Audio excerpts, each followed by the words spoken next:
Okay.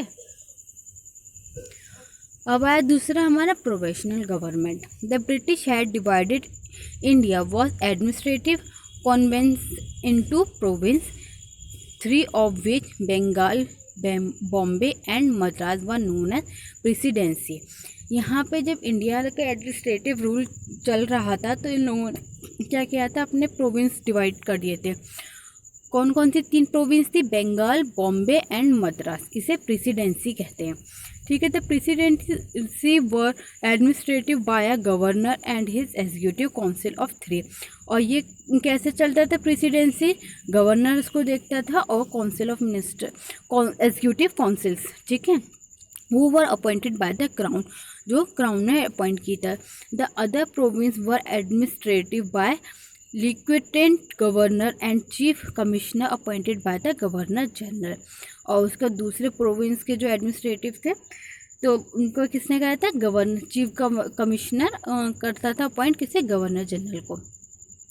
Okay, come to the next point, the local bodies. Financial difficulties lead to the government to further decentralize administration by promoting local government through municipalities and district board. अब क्या हुआ, financial जो difficulties आई थी government में, तो उसने क्या करा, डिसेंट्रलाइज एडमिनिस्ट्रेशन कर दिया था। ठीक है, और उससे क्या हुआ, उसको प्रमोटिंग किसको मिला?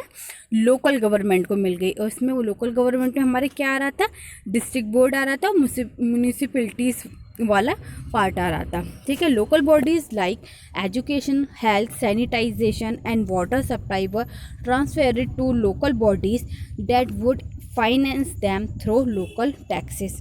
और इसमें हमारे लोकल बॉडीज़ में क्या आते हैं? हमारे education, health, water supply, sanitization, ये सब चीज़ें आती हैं, जो कि ये सब चीज़ें आ गई थी हमारे लोकल बॉडीज़ में। और इसका जो फाइनेंस था वो इसके ऊपर टैक्स लगता था, उससे चल रहा था।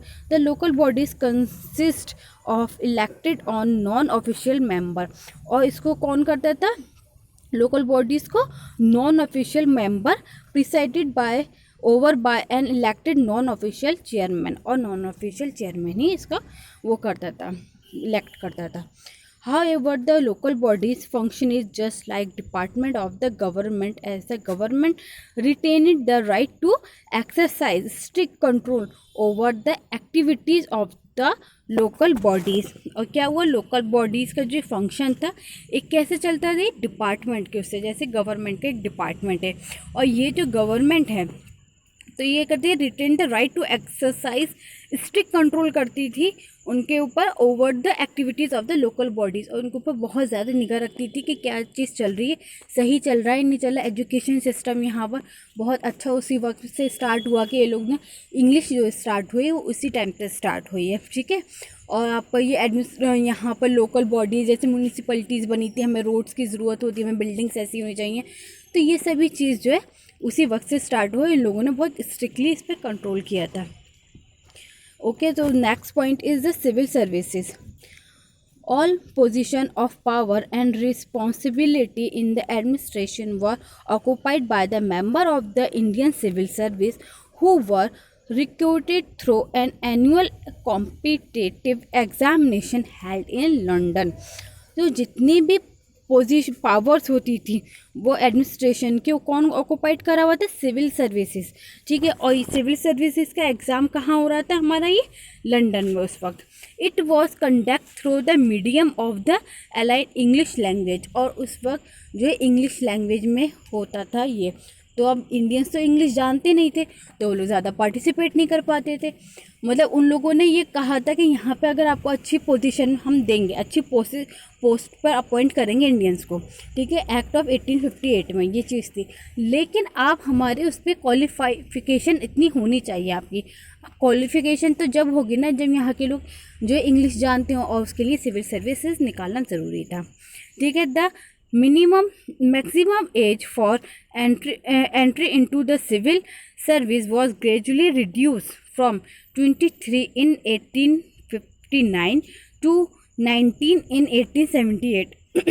तो सिविल सर्विसेज की क्या हुए कि एज को रिड्यूस कर दिया गया, जो 1859 में 23 थी तो 1878 में 19 हो गई थी। Okay, in other department of administration the superior and high paid post were likewise reserve for British citizen, और जो एकदम हाई पोस्ट होती थी, सुपीरियर होती थी, वो ब्रिटिश सिटीजन्स के लिए रिजर्व होती थी। Under Indian pressure the different administrative service were gradually Indianised after 1918, और जब इंडियंस का आफ्टर 1918 में जब इंडियंस का बहुत प्रेशर बना था इन लोगों ने, तो इनके एडमिनिस्ट्रेटिव सर्विस जो है जब जाके इंडियंस के लिए मिल पाई। But the position of control and authority were still keeped in British hands, but फिर भी क्या था, जो पोजीशन थी, कंट्रोल और अथॉरिटी किसके हाथों में रहा था, ब्रिटिशर्स के हाथों में ही रहा था।